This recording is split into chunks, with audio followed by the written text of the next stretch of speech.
people have dreams to become an actress or things like that. Going to college has been my dream. My parents got divorced at the age of 2. My mom has been my rock since everything. Her house is her sanctuary, pretty much. My mom has it very nice and tidy. It's considered a trailer. They're not the ones that you could roll on wheels. It's planted on the ground.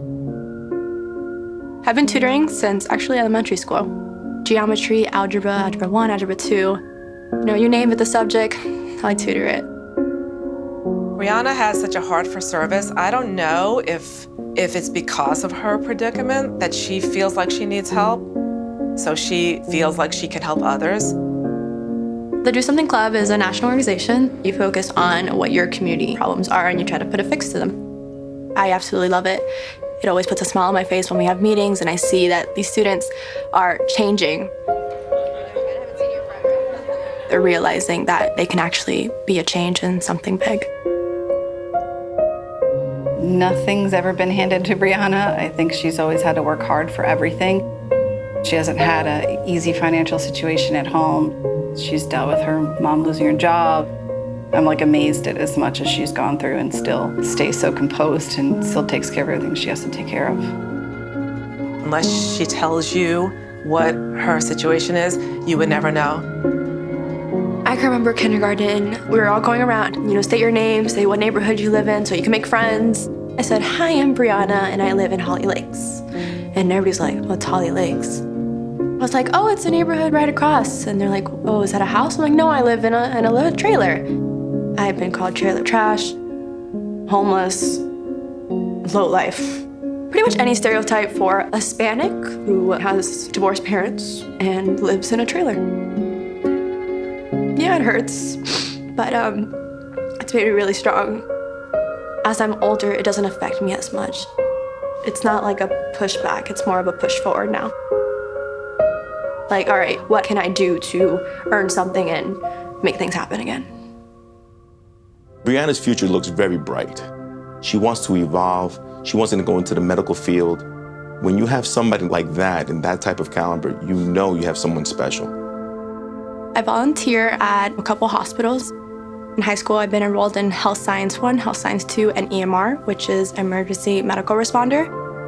I've been learning first aid certification, CPR certification, IVs, injections, things like that. So that class is really how I've been preparing myself for the nursing field. My junior year in my English class, a student next to me had a seizure. I was the only one who actually acted to do something, and at least I did something because I know if we all just stood there frozen, she might not be here today. And right in that moment, I already knew what I wanted to be. My biggest obstacle is financially. I would love to be able to go to one of the top medical schools, but because of my financial restraint, I have to find colleges that are in my range. But somehow, some way, I'll make it work to actually go to university. College is important because that's the only way you could go forward in life and have everything that you want and be who you want to be. I'm trying to tutor as much as I can my senior year.